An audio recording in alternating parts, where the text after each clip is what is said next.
नमस्कार। अष्टम वार्षिक पंच महासमूह महामिलन आमर अरापाजु ग्रामर एटा है आमर 8 वर्ष है चली आठारे आमर पांचटी ग्रामर पांच महादेवादेवी ये उपस्थित रोचते जोटा कि आमर महापंच महासमूह बोलिक कहुए। प्रथम रहा आमर भालियापड़ा ग्रामर श्री बरड़ा बालुंकेश्वर एठारे जोग दौरान। बगियापड़ा ग्रामर फिर श्री गुप्तेश्वर बाबा एठारे जोगदान करेंगे। धौलपुर ग्रामर बाबा धवलेश्वर बाबा एठारे जोगदान करेंगे।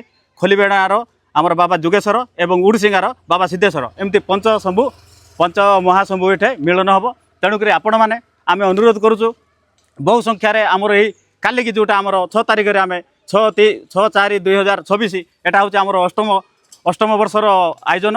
एटा आमर अरापाजु सौजन्य ग्रामवासी वृंद कर बहु संख्यार योगदान करी आपण मैंने आमको उत्साहित करेंगे बोली आम अनुरोध करुचु। तत्संगे आमर एठारे युवक संघ भाई मैंने आमर समस्ते बहुत व्यवस्था कर पणा व्यवस्था कर पानीर व्यवस्था कर अन्न प्रसादर व्यवस्था कर आप रही सुविधा भी अच्छी। एट कौन से कहार असुविधा हे ना। आपण मैंने बहुत संख्यार आसी आमर यही अरापाजु ग्राम में उपस्थित रुहतु। 6 तारिख में आमको उत्साह करूँ। आपड़ जिते जिते अधिक अधिक एठारे योगदान करेंगे आम से उत्साह हबू। एमती आमर 8 वर्ष चलीगला।